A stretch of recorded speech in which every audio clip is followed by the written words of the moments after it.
Hello, true crimers. This is the case of Tracy Islam. Viewer discretion is advised.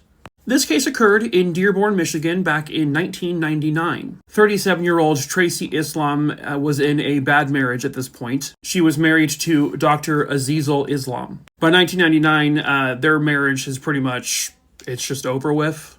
She would travel to England, where she kind of found her new self. On December 20th, 1999, Azizul told their kids that their mom had gone to England and she basically wasn't coming back, which was hard for them to believe, was hard for anyone in her life to believe. 2 days later, there was a set of severed legs found in a dumpster. Underneath the legs, they found a set of severed arms. A week after that, in another dumpster, a torso of a woman was found. Now, Tracy's family did not believe Azizul's story, and so they had reported her missing. When the missing persons detectives, when they found out about these severed limbs, they suspected they may belong to Tracy. However, at that point, police were not able to really determine if the DNA belonged to her or not from the limbs. Now, Azizul would let police in their home very willingly and said, go ahead and search it. When they got down to the basement of the home, they noticed that there was some very fresh paint on the ground. It was very just haphazard. There was it made no logical sense by how he was painting. And he said, I'm just selling the house, just doing some painting. But they still didn't have enough evidence to get a warrant. He then allowed them to bring in a cadaver dog.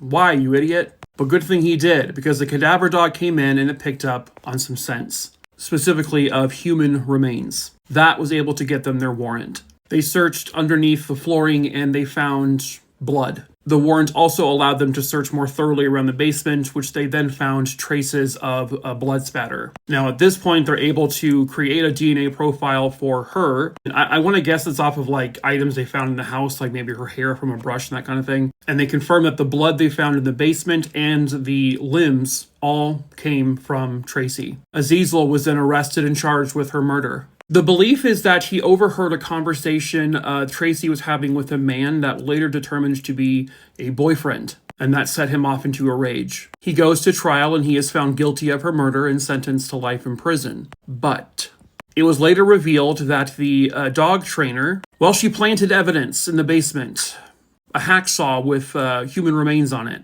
So the entire conviction was overturned. She was prosecuted and sentenced to about 18 months in jail. However, at the appeal level, they determined that there is still enough evidence that shows that he killed his wife. And so his conviction was actually reinstated. And a prison cell is where he sits to this very day.